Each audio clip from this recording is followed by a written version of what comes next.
Hello everyone, welcome to Examology. आज के इस वीडियो में हम लोग बीपीएससी के द्वारा आयोजित जूनियर लैब असिस्टेंट के जीएस के पेपर को डिस्कस करेंगे, जिसमें टोटल 100 क्वेश्चंस पूछे गए हैं और ये एग्ज़ाम 27 जुलाई 2025 को आयोजित किया गया था। ये एग्ज़ाम आपके आने वाले 71वीं बीपीएससी तथा अदर एग्ज़ाम्स के लिए भी इम्पॉर्टेंट है, तो इस वीडियो को पूरा एंड तक ज़रूर देखें। इसके अलावा हमारे चैनल पर अदर एग्ज़ाम्स के भी पेपर को डिस्कस किया गया है, जिसके प्लेलिस्ट का लिंक आपको डिस्क्रिप्शन बॉक्स में मिल जाएगा। आप लोग वहां जाकर देख सकते हैं। और अगर आपको ये वीडियो पसंद आता है तो इसे लाइक और शेयर ज़रूर करें, और अगर आप हमारे चैनल पर पहली बार विजिट कर रहे हैं तो इसे सब्सक्राइब करना ना भूलें। तो आइए वीडियो की शुरुआत करते हैं पहले प्रश्न से।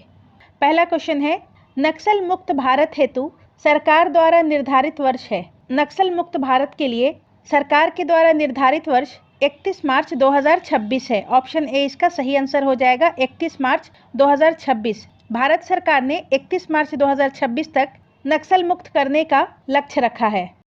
नेक्स्ट है, भारत का प्रथम आर्टिफिशियल इंटेलिजेंस विश्वविद्यालय कहाँ स्थापित है। भारत का प्रथम आर्टिफिशियल इंटेलिजेंस विश्वविद्यालय मुंबई में स्थित है। ऑप्शन सी इसका सही आंसर हो जाएगा। भारत का प्रथम आर्टिफिशियल इंटेलिजेंस विश्वविद्यालय मुंबई में स्थित है। इसके अलावा भारत का पहला एआई स्कूल केरला में स्थापित किया गया है। नेक्स्ट है, भारत का प्रथम ज़ीरो वेस्ट एयरपोर्ट बना।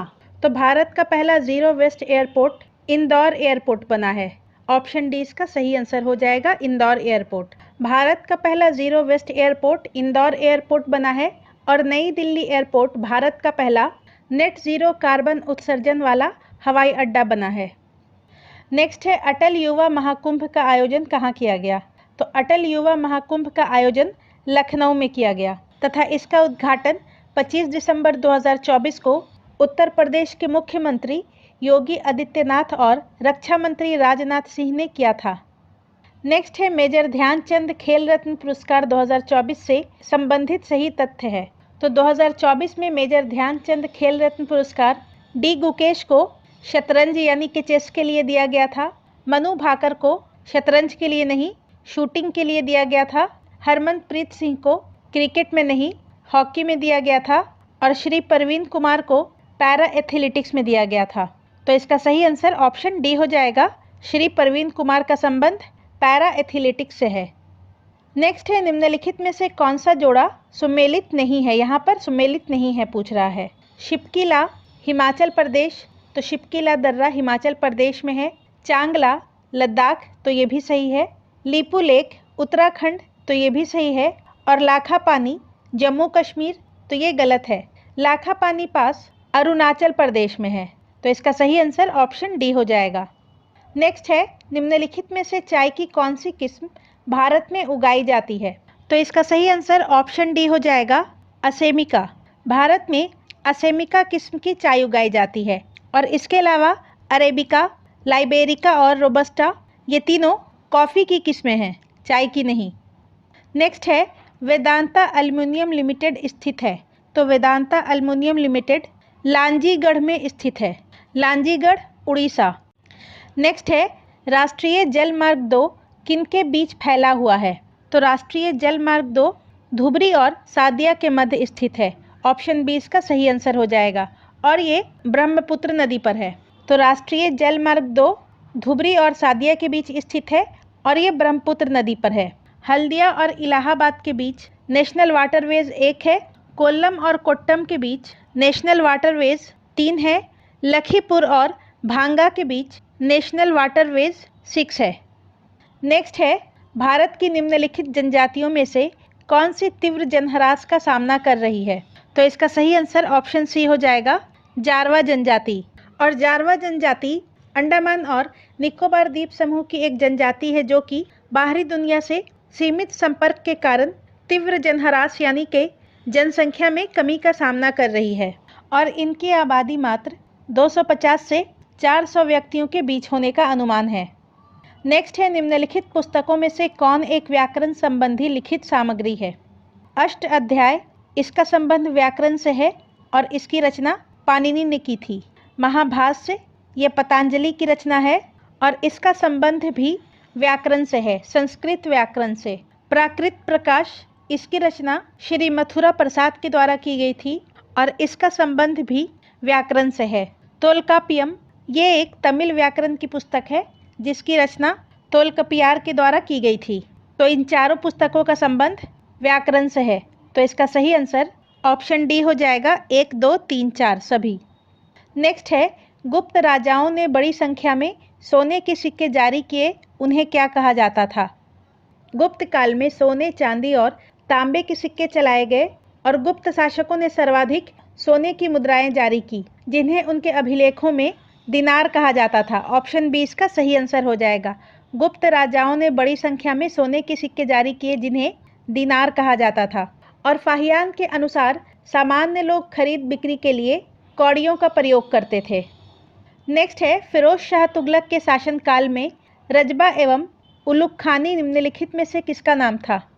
तो फिरोज शाह तुगलक के शासनकाल में रजबा एवं उलुग खानी नहर का नाम था। ऑप्शन सी इसका सही आंसर हो जाएगा। तथा फिरोज शाह तुगलक के शासनकाल में रजबा और उलुग खानी नहर यमुना नदी पर बनाया गया था, दिल्ली और हिसार के आसपास के क्षेत्र में सिंचाई सुधार के लिए। और फिरोज शाह तुगलक ने हके शर्ब नामक एक सिंचाई कर लिया था जिसकी दर 10% होती थी। नेक्स्ट है, कौन ऐसा सुल्तान था जिसने खलीफा के नाम को कोई महत्व नहीं दिया? तो इसका सही आंसर हो जाएगा कुतुबुद्दीन मुबारक खिलजी। ऑप्शन डी, कुतुबुद्दीन मुबारक खिलजी, जिसका कार्यकाल 1316 से 1320 का था और ये पहला सुल्तान था जिसने अपने आप को खलीफा घोषित किया था। नेक्स्ट है, 5 दोस्त P, Q, R, S और T उत्तर की ओर मुंह करके एक पंक्ति में बैठे हैं। उत्तर की ओर मुंह करके, उत्तर की ओर मुंह करके 5 दोस्त बैठे हैं। अब यहाँ पर बोल रहा है S, T और Q के बीच में है, तो S जो है वो T और Q के बीच में है। फिर बोल रहा है Q जो है वो R के ठीक बाईं ओर है, तो R के ठीक बाईं ओर Q हो जाएगा। P जो है वो T के ठीक बाईं ओर है, तो P जो है वो T के ठीक बाईं ओर हो जाएगा। तो यहाँ पर क्वेश्चन पूछ रहा है बीच में कौन है, तो बीच में S है। ऑप्शन ए इसका सही आंसर हो जाएगा। नेक्स्ट है, एक कक्षा में लड़के एक पंक्ति में खड़े हैं। लड़कों में से एक दोनों छोर से क्रम में 11वें स्थान पर है। कक्षा में कितने लड़के हैं? यहाँ पर बोल रहा है कक्षा में लड़के एक पंक्ति में खड़े हैं और लड़कों में से एक दोनों छोर से 11वें स्थान पर है। ये लड़का है और ये दोनों साइड से काउंट करने पर 11वें स्थान पर आ रहा है। तो पूछ रहा है कक्षा में कितने लड़के हैं, मतलब कि इसके पहले भी 10 लड़के होंगे और इसके बाद भी 10 लड़के होंगे। तो कक्षा में कुल 10 + 10 20 प्लस ये लड़का तो हो जाएगा 21। तो कक्षा में कुल 21 लड़के हैं। ऑप्शन सी इसका सही आंसर हो जाएगा। नेक्स्ट है, यदि शनिवार से शुरू होने वाले 30 दिनों के महीने में सभी शनिवार और रविवार अवकाश हैं तो उस महीने में कार्य दिवस हैं। तो यहाँ पर सैटरडे जो है वो महीने का पहला तारीख होगा। इसके अलावा सैटरडे कौन कौन सा दिन पड़ेगा? तो 1 तारीख, 8 तारीख, 15 तारीख, 22 तारीख और 29 तारीख। इसी तरह से बोल रहा है रविवार भी अवकाश है, तो संडे कौन कौन सा डेट पड़ेगा? 2, 9, 16, 23 और 30। मतलब कि 5 शनिवार और 5 रविवार है, तो 10 दिन का अवकाश है और महीने में 30 दिन है। तो वर्किंग डे जो होगा यानी कि कार्य दिवस 30 - 10 हो जाएगा, यानी कि 20 दिन। ऑप्शन ए इसका सही आंसर हो जाएगा। नेक्स्ट है, यदि बी कहता है कि उसकी माँ ए की माँ की एकमात्र पुत्री है तो ए और बी के बीच में क्या संबंध है? तो बी की माँ वो ए की माँ की एकमात्र पुत्री है, यानी कि ए और बी की माँ ये दोनों भाई बहन हैं। यहाँ पर क्वेश्चन बोल रहा है ए और बी के बीच में क्या संबंध है? ए और बी की माँ भाई बहन है तो ए जो है वो बी का मामा लगेगा और यहाँ पर ऑप्शन में चाचा दिया हुआ है, तो उस लिहाज से इसका सही आंसर ऑप्शन सी हो जाएगा। और इंग्लिश में अंकल दिया हुआ है, तो ऑप्शन सी इसका सही आंसर हो जाएगा। नेक्स्ट है, पी क्यू के 40 मीटर दक्षिण पश्चिम में है और आर क्यू के 40 मीटर दक्षिण पूर्व में है, तो आर पी की किस दिशा में है? तो क्यू रखेंगे सेंटर में और इसके दक्षिण पश्चिम में पी हो जाएगा। 40 मीटर दक्षिण पश्चिम में पी हो जाएगा। फिर बोल रहा है आर क्यू के 40 मीटर दक्षिण पूर्व में है। आर जो है वो क्यू के 40 मीटर दक्षिण पूर्व में है। तो क्वेश्चन में बोल रहा है आर पी की किस दिशा में है? तो आर जो है वो पी की पूर्वी यानी के ईस्टर्न दिशा में है। ऑप्शन ए इसका सही आंसर हो जाएगा। आर पी के पूर्व में स्थित है। नेक्स्ट है 1 से 100 तक की सभी सम संख्याओं का औसत क्या है। सम संख्या यानी कि वो संख्या जो 2 से डिविजिबल हो, यानी कि 2 से भाग दिया जा सके। और 1 से 100 तक अगर सम संख्याओं की बात की जाएगी तो हो जाएगा 2, 4, 6, इसी तरह से 100 तक जाएंगे। 2 से 100 के बीच में कुल 50 सम संख्या आएगा। और इसका एक ट्रिक होता है कि जितना संख्या आता है उसमें हम लोग +1 कर देंगे तो 51 हो जाएगा। यानी कि 1 से 100 तक के सभी सम संख्याओं का औसत 51 हो जाएगा। ऑप्शन बी इसका सही आंसर हो जाएगा। क्वेश्चन नंबर 22 से क्वेश्चन नंबर 25 तक इंग्लिश के क्वेश्चंस हैं, जिसको हम स्किप कर दे रहे हैं। क्वेश्चन नंबर 26 ये साइंस का क्वेश्चन है। क्वेश्चन है, ऊपर फेंकी गई गेंद एक ऊंचाई पर जाकर नीचे क्यों गिरती है। तो सिंपल सी बात है, गुरुत्वाकर्षण बल लगातार उस पर कार्य करता है। ऑप्शन सी, गुरुत्वाकर्षण बल के कारण कोई भी चीज़ अगर ऊपर फेंकी जाएगी तो एक ऊंचाई पर जाकर के वो नीचे गिरती है। नेक्स्ट है, नहाने के बाद पंखे के सामने खड़े होने पर ठंड क्यों महसूस होती है। तो इसका सही आंसर ऑप्शन सी हो जाएगा। पंखे की हवा त्वचा से पानी के वाष्पीकरण को बढ़ा देती है, जिस कारण हमें ठंड महसूस होती है। नेक्स्ट है, माइक्रोस्कोप में वस्तु प्रतिबिंब कैसा होता है। माइक्रोस्कोप में वस्तु का प्रतिबिंब वास्तविक उल्टा और वस्तु से बड़ा होता है तथा माइक्रोस्कोप में 2 लेंस का उपयोग किया जाता है, 2 उत्तल लेंस का। नेक्स्ट है, कैमरे के इस्तेमाल में किया जाने वाला प्रमुख ऑप्टिकल उपकरण क्या है। तो कैमरे में इस्तेमाल किया जाने वाला प्रमुख ऑप्टिकल उपकरण लेंस है। ऑप्शन बी इसका सही आंसर हो जाएगा। नेक्स्ट है, एक परमाणु में इलेक्ट्रॉन्स कहाँ स्थित होते हैं। तो परमाणु में इलेक्ट्रॉन ऊर्जा स्तरों में या कक्षाओं में स्थित होते हैं। ऑप्शन सी इसका सही आंसर हो जाएगा। और ये नाभिक के चारों ओर चक्कर लगाते रहते हैं और नाभिक के अंदर प्रोटॉन और न्यूट्रॉन पाया जाता है। नेक्स्ट है, निम्नलिखित में से कौन सा बल हवाई जहाज के थ्रस्ट का विरोध करता है और निरंतर उड़ाने के लिए इसे पार करना आवश्यक है। तो हवाई जहाज के उड़ान के दौरान 4 प्रमुख बल कार्य करते हैं। उत्थापन यानी कि लिफ्ट, वजन यानी कि वेट, प्रनोद या थ्रस्ट, और चौथा है अवरोध या ड्रैग। प्रनोद वह बल है जो हवाई जहाज को आगे बढ़ाता है, जबकि अवरोध वह बल है जो हवा के प्रतिरोध के कारण हवाई जहाज की गति का विरोध करता है। और निरंतर उड़ान बनाए रखने के लिए हवाई जहाज को अवरोध बल को पार करना आवश्यक होता है। तो इसका सही आंसर ऑप्शन सी हो जाएगा, अवरोध। नेक्स्ट है, पानी की बूंद के किस गुण के कारण यह मोम युक्त सतह पर फैलने के बजाय मोती की तरह गोल बन जाती है। पानी की बूंदों का मोम युक्त सतह पर गोल आकार धारण करने का मुख्य कारण पृष्ठ तनाव है, यानी कि सरफेस टेंशन है, और पानी के अणुओं के बीच मजबूत सहसंजक बल यानी कि कोहेसिव फोर्स होता है, जो कि उन्हें एक साथ बांधे रखता है। और मोम युक्त सतह पर पानी के अणुओं का आसंजक बल यानी कि एडहेसिव बल कम हो जाता है, और जब सहसंजक बल आसंजक बल से अधिक होता है तो पानी की बूंद न्यूनतम पृष्ठीय क्षेत्रफल प्राप्त करने का प्रयास करती हैं, जो एक गोलाकार आकृति में होता है। तो इसका सही आंसर ऑप्शन बी हो जाएगा। पानी के अणुओं के बीच मजबूत सन्नादी बल की तुलना में सतह के साथ कम आसंजन बल। नेक्स्ट है, गीले बिजली के तार को संभालने का सबसे सुरक्षित तरीका कौन सा है। गीले बिजली के तार को संभालने का सबसे सुरक्षित तरीका उन्हें पहले प्लग से निकालना और फिर सुखाना है। ऑप्शन सी इसका सही आंसर हो जाएगा।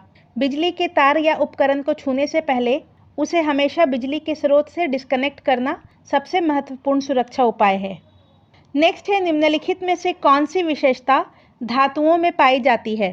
तो धातुएं आमतौर पर चमकदार, ऊष्मा और बिजली का सुचालक, आघात वर्धनीय यानी कि उन्हें शीट में ढाला जा सकता है, और तन्य यानी कि तारों में खींचा जा सकता है।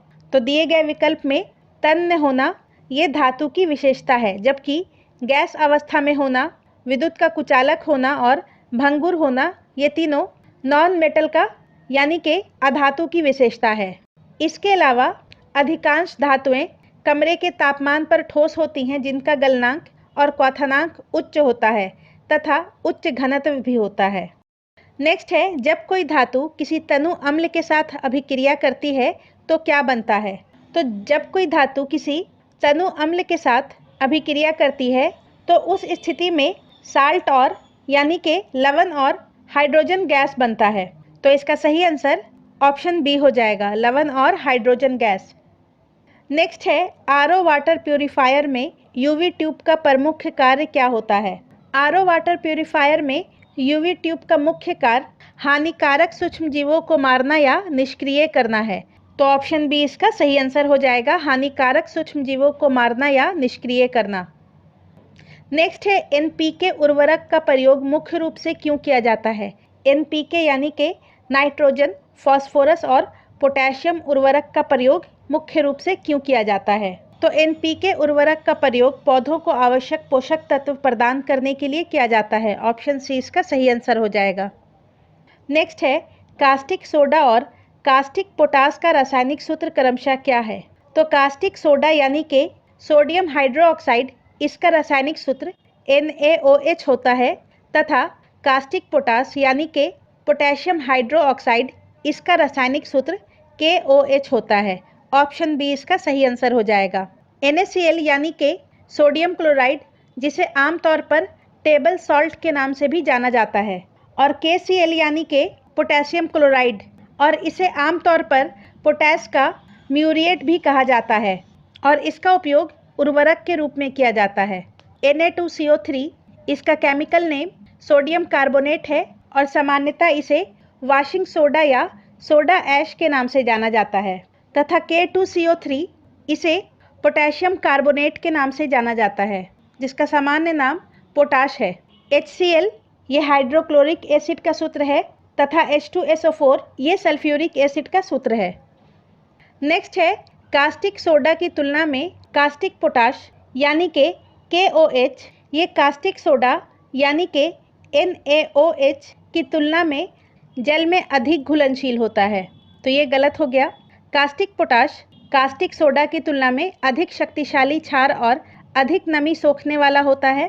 तो ये स्टेटमेंट सही है। तो इसका सही आंसर ऑप्शन बी हो जाएगा। नेक्स्ट है, दूध को दही में बदलने के लिए आदर्श तापमान क्या है। दूध को दही में बदलने के लिए लैक्टोबैसिलस बैक्टीरिया को एक विशिष्ट तापमान की आवश्यकता होती है और ये प्रक्रिया किण्वन कहलाती है और इसके लिए आदर्श तापमान 20 से 30 डिग्री सेंटीग्रेड है। ऑप्शन बी इसका सही आंसर हो जाएगा। नेक्स्ट है, LPG गैस के मुख्य घटक कौन से हैं। LPG गैस यानी कि लिक्विफाइड पेट्रोलियम गैस, इसके मुख्य घटक प्रोपेन और ब्यूटेन हैं। ऑप्शन ए इसका सही आंसर हो जाएगा। 48% प्रोपेन तथा 50% ब्यूटेन, इसके अलावा 2% पेंटेन होता है और LPG एक अत्यधिक ज्वलनशील मिश्रण है। नेक्स्ट है, आयन विनिमय विधि में कठोर जल से किन आयनों को हटाया जाता है। आयन विनिमय यानी कि आयन एक्सचेंज, और ये एक ऐसी प्रक्रिया है जिसमें किसी विलयन से आवांछित आयनों को हटाकर उनकी जगह समान आवेश वाले दूसरे आयनों से बदल दिया जाता है। और कठोर जल से आयन विनिमय विधि के द्वारा मुख्य रूप से कैल्शियम और मैग्नीशियम आयन को हटाया जाता है, Ca2+ आयन और Mg2+ आयन, और इसके परिणाम स्वरूप जल से कैल्शियम और मैग्नीशियम आयन हट जाते हैं और सोडियम आयन जल में मिल जाते हैं जिससे जल की कठोरता कम हो जाती है। तो इसका सही आंसर ऑप्शन बी हो जाएगा। नेक्स्ट है, सभी प्रजनन तंत्र के किस भाग में सामान्यतः निषेचन होता है। तो प्रजनन तंत्र के फ्लोपियन नली का एम्पुला भाग में निषेचन होता है। ऑप्शन सी इसका सही आंसर हो जाएगा। नेक्स्ट है, निम्नलिखित में से कौन सा अंग मनुष्यों में अवशेषी अंग माना जाता है।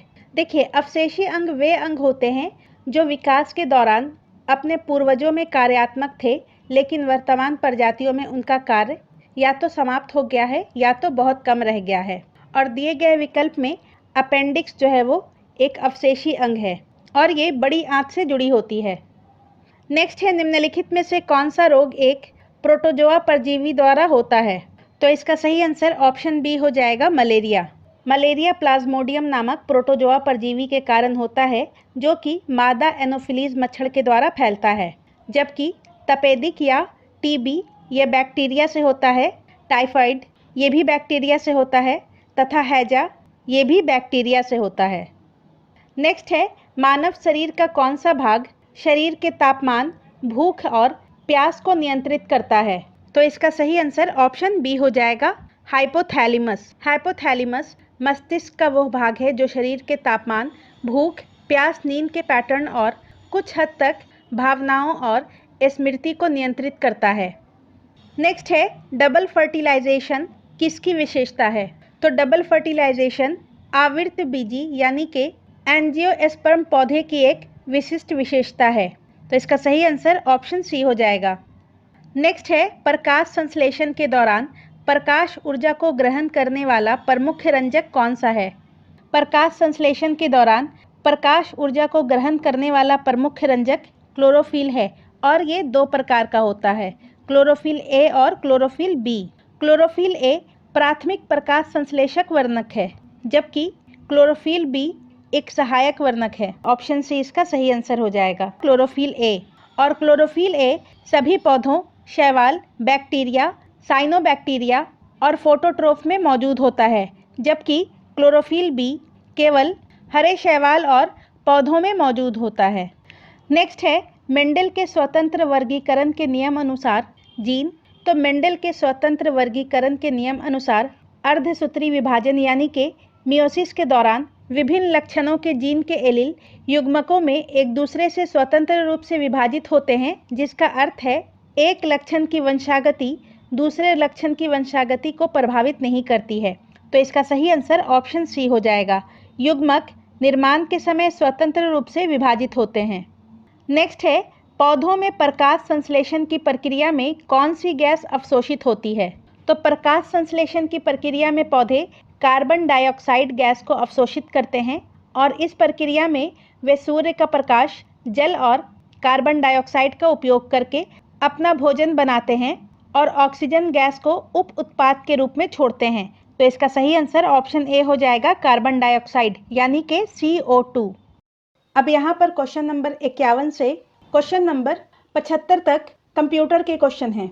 नेक्स्ट है, निम्नलिखित में से कौन सी इकाई उपयोगकर्ता से प्राप्त डेटा को कंप्यूटर द्वारा समझने योग्य प्रारूप में परिवर्तित करने के लिए जिम्मेदार है? तो इसका सही आंसर ऑप्शन बी हो जाएगा, इनपुट यूनिट। इनपुट यूनिट वह इकाई है जो उपयोगकर्ता द्वारा दिए गए डेटा को कंप्यूटर के समझने योग्य प्रारूप यानी कि डिजिटल सिग्नल में परिवर्तित करती है, और इनपुट यूनिट में आ जाएगा आपका कीबोर्ड, माउस, स्कैनर, ETC।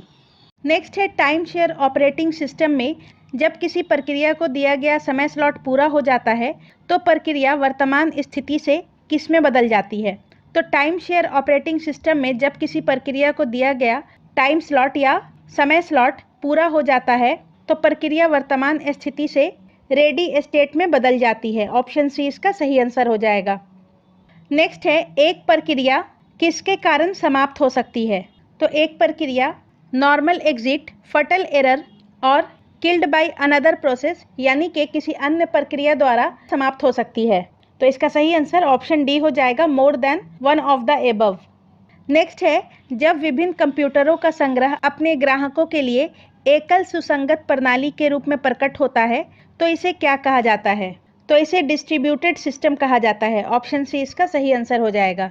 जब विभिन्न कंप्यूटरों का संग्रह अपने ग्राहकों के लिए एकल सुसंगत प्रणाली के रूप में दिखाई देता है तो उसे वितरित प्रणाली या डिस्ट्रीब्यूटेड सिस्टम कहा जाता है। नेक्स्ट है, किस प्रकार का नेटवर्क सभी मशीनों के बीच संचार चैनल साझा करता है? तो इसका सही आंसर हो जाएगा option C, broadcast network. Broadcast network से एक ही नेटवर्क में मौजूद सभी होस्ट को डेटा पैकेज भेजे जाते हैं, जिसका अर्थ है सभी जुड़े उपकरण एक एकल संचार चैनल साझा करते हैं। नेक्स्ट है, निम्नलिखित में से कौन सा इमेज स्कैनर का एक प्रकार है? तो इसका सही आंसर ऑप्शन सी हो जाएगा, flat bed. Flat bed image scanner का एक प्रकार है। नेक्स्ट है, विंडोज़ कंट्रोल पैनल का उद्देश्य क्या है? तो विंडोज़ कंट्रोल पैनल का उद्देश्य to manage hardware, software and system setting है। ऑप्शन बी इसका सही आंसर हो जाएगा। नेक्स्ट है, विंडोज़ में बिट लॉकर का प्राथमिक उद्देश्य क्या है? विंडोज़ में बिट लॉकर का प्राथमिक उद्देश्य to encrypt drives and protect data है। ऑप्शन सी इसका सही आंसर हो जाएगा। नेक्स्ट है विंडोज़ हॉट की क्या है? तो इसका सही आंसर ऑप्शन बी हो जाएगा, की combinations to quickly access functions. और विंडोज़ हॉट कीज़ को कीबोर्ड शॉर्टकट भी कहा जाता है। नेक्स्ट है निम्नलिखित में से कौन सा क्लाउड कंप्यूटिंग में सबसे महत्वपूर्ण क्षेत्र है? तो क्लाउड कंप्यूटिंग में सबसे महत्वपूर्ण क्षेत्र सिक्योरिटी है। ऑप्शन सी इसका सही आंसर हो जाएगा, क्योंकि सिक्योरिटी यह सुनिश्चित करता है कि डेटा अनधिकृत उपयोग और हानि या दुरुपयोग से सुरक्षित रहे। नेक्स्ट है कौन सा एमएस ऑफिस एप्लीकेशन मुख्य रूप से डेटाबेस बनाने के लिए उपयोग किया जाता है? डेटाबेस बनाने के लिए मुख्य रूप से एमएस एक्सेस का उपयोग होता है। ऑप्शन बी इसका सही आंसर हो जाएगा। नेक्स्ट है पावर पॉइंट में स्लाइड मास्टर दृश्य क्या है? तो इसका सही आंसर ऑप्शन ए हो जाएगा, a view to edit the slide template globally. Next है कौन सा एमएस ऑफिस टूल आपको एक्सेल स्प्रेडशीट में डेटा को शॉर्ट और फिल्टर करने में मदद करता है? तो इसका सही आंसर हो जाएगा option B, data tab. Excel spreadsheet में डेटा को शॉर्ट और फिल्टर करने के लिए डेटा टैब का उपयोग किया जाता है। नेक्स्ट है एमएस ऑफिस एक्सेल में किसी सेल्स में दर्ज किए जाने वाले डेटा के प्रकार को प्रतिबंधित करने के लिए निम्नलिखित में से किसका उपयोग किया जाता है? एमएस ऑफिस एक्सेल में किसी सेल में दर्ज किए जाने वाले डेटा के प्रकार को प्रतिबंधित करने के लिए डेटा वैलिडेशन का उपयोग किया जाता है। ऑप्शन सी इसका सही आंसर हो जाएगा। नेक्स्ट है माइक्रोसॉफ्ट वर्ड का आविष्कार किसने किया था? तो माइक्रोसॉफ्ट वर्ड का आविष्कार चार्ल्स सिमोनिये ने किया था। Option A, Charles Simonyi. Next है एमएस वर्ड में फॉन्ट और पैराग्राफ फॉर्मेटिंग बदलने के विकल्प किस टैब में होते हैं? तो एमएस वर्ड में फॉन्ट और पैराग्राफ फॉर्मेटिंग बदलने के विकल्प होम टैब में होता है। ऑप्शन सी इसका सही आंसर हो जाएगा। नेक्स्ट है कौन सा विकल्प आपको दस्तावेज में वाटरमार्क जोड़ने की अनुमति देता है? तो इसका सही आंसर हो जाएगा option B, design watermark. Next है एमएस वर्ड में मार्क एंट्री क्या है? तो एमएस वर्ड में मार्क एंट्री की सुविधा का उपयोग विशेष रूप से तब किया जाता है जब आप अपने दस्तावेज के लिए एक इंडेक्स बना रहे होते हैं, यानी कि option B, a feature used for creating an index in the document. Next है माइक्रोसॉफ्ट वर्ड में टेक्स्ट रैपिंग क्या है? माइक्रोसॉफ्ट वर्ड में टेक्स्ट रैपिंग एक सुविधा है जो आपको यह नियंत्रित करने की अनुमति देती है कि आपके दस्तावेज में छवियां या अन्य वस्तुओं के चारों ओर टेक्स्ट कैसे व्यवस्थित होता है। तो इसका सही आंसर ऑप्शन बी हो जाएगा, to control how text flows around images और ऑब्जेक्ट्स। नेक्स्ट है एमएस वर्ड डॉक्यूमेंट इंस्पेक्टर का उपयोग क्या है? तो एमएस वर्ड डॉक्यूमेंट इंस्पेक्टर का उपयोग है to remove hidden data and meta data, यानी कि दस्तावेज में छिपी हुई जानकारी और मेटा डेटा को हटाना। नेक्स्ट है एक्सेल मैक्रो क्या है? तो Excel macro a set of recorded actions to automate tasks. Option A. Next है एक्सेल में वी लुकअप फंक्शन क्या करता है? तो एक्सेल में वी लुकअप फंक्शन किसी डेटा को कॉलम में खोजता है। तो इसका सही आंसर ऑप्शन ए हो जाएगा, search for the data in columns. Next है रेंडरिंग इंजन किसके लिए जिम्मेदार नहीं है? तो rendering engine parsing style information CSS only के लिए जिम्मेदार नहीं है। नेक्स्ट है IPv6 IP पते का आकार क्या है? तो IPv6 IP पते का आकार 128 बिट्स है। ऑप्शन सी इसका सही आंसर हो जाएगा। नेक्स्ट है निम्नलिखित में से कौन सा पहला वेब ब्राउज़र है? तो पहला वेब ब्राउज़र नेक्सस है। ऑप्शन ए इसका सही आंसर हो जाएगा। नेक्सस, जिसे www के नाम से भी जाना जाता है, टिम बर्नर्स-ली के द्वारा विकसित किया गया पहला वेब ब्राउज़र है और इसे 1990 में विकसित किया गया था। नेटस्केप नेविगेटर 1994 में विकसित किया गया था और इंटरनेट एक्सप्लोरर 1995 में विकसित किया गया था। क्वेश्चन नंबर 76 से 100 तक साइंस लैबोरेटरी से जुड़े हुए क्वेश्चन हैं। बुनसेन बर्नर लगभग किस तापमान तक पहुंच सकता है? बुनसेन बर्नर एक प्रकार का गैस बर्नर है जिसका उपयोग लैबोरेटरी में हीटिंग, स्टेरिलाइजेशन और दहन के लिए किया जाता है और इसका लौ अधिकतम 1500 डिग्री सेंटीग्रेड तक पहुंच सकता है। ऑप्शन सी इसका सही आंसर हो जाएगा। नेक्स्ट है हॉट प्लेट्स प्रयोगशाला में सबसे बहुमुखी गर्मी के स्रोतों में से एक है क्योंकि उनका उपयोग निम्नलिखित को गर्म करने के लिए किया जा सकता है। हॉट प्लेट्स का उपयोग अर्लेनमेयर फ्लास्क, बीकर्स और विभिन्न गर्म बाथ यानी कि पानी, रेत और तेल बाथ को गर्म करने के लिए किया जाता है? तो इसका सही आंसर ऑप्शन डी हो जाएगा, उपयुक्त सभी। नेक्स्ट है, ग्राउंड ग्लास जोड़ों के लिए कॉमन साइज 14/20, 19/22 और 24/40 में पहला नंबर संदर्भित करता है। तो इसमें पहला नंबर एक फीमेल जॉइंट के आंतरिक व्यास जो कि मिलीमीटर में है, या फिर मेल जॉइंट के बाहरी व्यास को संदर्भित करता है। ऑप्शन बी इसका सही आंसर हो जाएगा। नेक्स्ट है, कांच के बने पदार्थ की सफाई के लिए किस बायोडिग्रेडेबल डिटर्जेंट का उपयोग किया जाता है? तो कांच के बने पदार्थ की सफाई के लिए अल्कोनॉक्स का उपयोग किया जाता है। ऑप्शन बी इसका सही आंसर हो जाएगा, और ये एक बायोडिग्रेडेबल डिटर्जेंट है। नेक्स्ट है, कैलिब्रेटेड पिपेट पर लिखे गए टीडी और टीसी का पूरा रूप है? तो कैलिब्रेटेड पिपेट पर लिखे गए टीडी और टीसी का पूरा रूप है, टीडी यानी के टू डिलीवर और टीसी यानी के टू कंटेन। ऑप्शन बी इसका सही आंसर हो जाएगा। नेक्स्ट है, एक कंटेनर से दूसरे कंटेनर में तरल पदार्थ की कम मात्रा को स्थानांतरित करने के लिए सबसे अधिक इस्तेमाल किया जाने वाला उपकरण है? तो इसका सही आंसर हो जाएगा ऑप्शन ए, पास्चर पिपेट। और इसका उपयोग विशेष रूप से 5 ml से कम को एक कंटेनर से दूसरे कंटेनर में सटीक रूप से स्थानांतरित करने के लिए किया जाता है।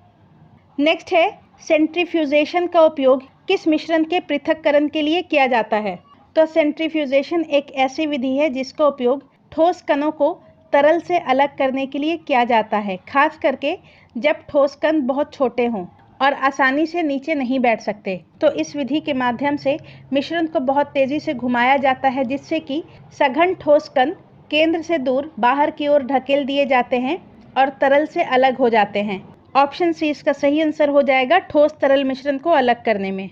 नेक्स्ट है, निम्नलिखित में से कौन सा एजियोट्रोपिक मिश्रण है? एजियोट्रोपिक मिक्सचर एक ऐसे विलयन होते हैं जिसका संघटन द्रव्य अवस्था और वाष्प अवस्था दोनों में समान रहता है, और ये बिना संघटन बदले एक निश्चित तापमान पर उबलते हैं। तो दिए गए विकल्प में 96% इथेनॉल और 4% पानी एजियोट्रोपिक मिक्सचर का उदाहरण है। तो इसका सही आंसर ऑप्शन बी होना चाहिए, 96% इथेनॉल और 4% पानी। नेक्स्ट है, हिकमैन हेड का उपयोग डिस्टिल करने के लिए किन परिस्थितियों में किया जाता है? हिकमैन हेड एक प्रकार का डिस्टिलेशन उपकरण है जिसका उपयोग 1 से 3 मिलीमीटर सामग्री को डिस्टिल करने के लिए किया जाता है। ऑप्शन बी इसका सही आंसर हो जाएगा, 1 से 3 मिलीमीटर सामग्री को डिस्टिल करने में। नेक्स्ट है, यौगिकों का क्वथनांक कितना होने पर वैक्यूम आसवन किया जाता है? वैक्यूम आसवन एक आसवन विधि है जिसका उपयोग उन यौगिकों को शुद्ध करने के लिए किया जाता है जो बहुत उच्च तापमान पर विघटित होते हैं, यानी कि जिसका क्वथनांक या बॉइलिंग पॉइंट बहुत अधिक होता है। तो दिए गए विकल्प में जिन यौगिकों का क्वथनांक 150 डिग्री सेंटीग्रेड से अधिक होगा उन्हें वैक्यूम आसवन के द्वारा अलग किया जाता है। ऑप्शन सी इसका सही आंसर हो जाएगा। नेक्स्ट है, निम्नलिखित में से कौन सी एजेंसियां प्रयोगशाला में व्यक्तियों के स्वास्थ्य और सुरक्षा के साथ शामिल हैं? तो इसका सही आंसर हो जाएगा ऑप्शन डी, उपयुक्त सभी। पर्यावरण संरक्षण agency, national fire protection association और व्यावसायिक सुरक्षा और स्वास्थ्य प्रशासन। नेक्स्ट है, रासायनिक निर्माता द्वारा उपयोग किए जाने वाले NFPA हीरे पर 4 रंग कोडेड फील्ड नीले, लाल, पीले और सफ़ेद होते हैं। इनमें नीला रंग किसका प्रतिनिधित्व करता है? NFPA हीरा, जिसे सुरक्षा हीरा या अग्नि हीरा भी कहा जाता है, ये राष्ट्रीय सुरक्षा अग्नि संघ द्वारा विकसित एक प्रणाली है जो किसी पदार्थ के खतरे को दर्शाता है, और इसमें 4 रंग के कोड होते हैं, नीला, लाल, पीला और सफ़ेद। इसमें नीला रंग स्वास्थ्य खतरा को दर्शाता है, तो इसका सही आंसर ऑप्शन ए हो जाएगा। ज्वलनशीलता को लाल रंग, प्रतिक्रियाशीलता को पीला और सफ़ेद रंग विशेष खतरे को दर्शाता है। नेक्स्ट है, निम्नलिखित में से कौन सा रसायन एसीटोन के साथ असंगत है? तो एसीटोन एक ज्वलनशील और वाष्पशील कार्बनिक पदार्थ है जिसका सूत्र होता है CH3COCH3, और दिए गए विकल्प में हाइड्रोजन पेरोक्साइड ये एसीटोन के साथ असंगत है, यानी कि हाइड्रोजन पेरोक्साइड एसीटोन के साथ अभिक्रिया करके पेरोक्साइड यौगिक बना सकता है जो अस्थिर और विस्फोटक हो सकते हैं, और हाइड्रोजन पेरोक्साइड का सूत्र होता है H2O2। नेक्स्ट है, सुरक्षा डेटा शीट में कितने खंड होते हैं? तो तो सुरक्षा डेटा शीट में 16 खंड होते हैं। ऑप्शन सी इसका सही आंसर हो जाएगा, जो कि रसायन और रासायनिक उत्पादों के सुरक्षित संचालन और उपयोग के बारे में जानकारी प्रदान करते हैं। नेक्स्ट है, ऑक्सीजन से ज्वलनशील गैसों के भंडारण के लिए न्यूनतम दूरी क्या होनी चाहिए? तो ऑक्सीजन और ज्वलनशील गैसों के भंडारण के बीच में न्यूनतम दूरी 20 फीट होनी चाहिए। ऑप्शन सी इसका सही आंसर हो जाएगा। नेक्स्ट है, एक गैस या वाष्प जो ऑक्सीजन की कमी के कारण अचेतन या मृत्यु का कारण बन सकती है। तो इसका सही आंसर ऑप्शन बी हो जाएगा, एस्फिक्सिएंट। एस्फिक्सिएंट वे गैसें हैं जो हवा में ऑक्सीजन की सांद्रता को कम कर सकते हैं या शरीर में ऑक्सीजन के उपयोग में बाधा डालकर श्वसन अवरोध का कारण बनती हैं, जिससे अचेतन या मृत्यु हो सकती है। कार्सिनोजेन वे पदार्थ हैं जो कैंसर के कारण बन सकते हैं और न्यूरोटॉक्सिटेंट वे पदार्थ हैं जो तंत्रिका तंत्र को नुकसान पहुंचाते हैं। नेक्स्ट है, निम्नलिखित में से कौन एक व्यक्तिगत सुरक्षा उपकरण नहीं है? तो इसका सही आंसर ऑप्शन सी हो जाएगा, प्रयोगशाला फ्ल्यूम हुड। प्रयोगशाला फ्ल्यूम हुड एक इंजीनियरिंग नियंत्रण है जो कि हवा से दूषित पदार्थों को हटाने या रोकने के लिए डिजाइन किया गया है, न कि पहनने वाले व्यक्ति द्वारा सीधे पहना जाने वाला उपकरण है। और व्यक्तिगत सुरक्षा उपकरण वे उपकरण होते हैं जिन्हें पहनने वाला व्यक्ति स्वयं को चोट या संक्रमण से बचाने के लिए उपयोग करता है। नेक्स्ट है, जीएमपीपी का पूरा रूप क्या है? तो जीएमपीपी का पूरा रूप अच्छा सूक्ष्मजीव विज्ञानी अभ्यास और प्रक्रिया है। ऑप्शन बी, यानी कि good microbiological practices and procedures. Next है, प्रयोगशाला सामग्री को स्टेरिलाइज करने और दबाव के तहत उच्च तापमान का उपयोग करके जैविक एजेंटों को नष्ट करके अपशिष्ट पदार्थों को नष्ट करने के लिए सबसे प्रभावी और विश्वसनीय साधन है। तो इसका सही आंसर ऑप्शन बी हो जाएगा, ऑटोक्लेविंग। प्रयोगशाला सामग्री को स्टेरिलाइज करने और दबाव के तहत उच्च तापमान का उपयोग करके जैविक एजेंटों को नष्ट करके अपशिष्ट पदार्थों को नष्ट करने के लिए सबसे प्रभावी और विश्वसनीय साधन ऑटोक्लेविंग है। नेक्स्ट है, हवा से सांस लेने वाले दूषित पदार्थों को हटाने वाले फिल्टरिंग डिवाइस को जाना जाता है। तो इसका सही आंसर हो जाएगा ऑप्शन बी, श्वास यंत्र के नाम से। नेक्स्ट है, अच्छी प्रयोगशाला नैतिकता का उदाहरण है।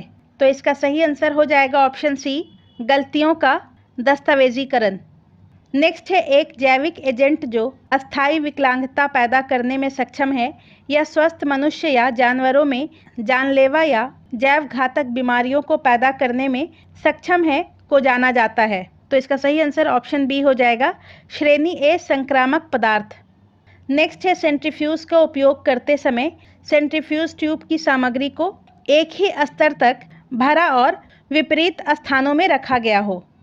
नेक्स्ट है, साधारण कंबस्टिबल्स जैसे कि कागज़, लकड़ी, फर्नीचर से जुड़ी आग को जाना जाता है।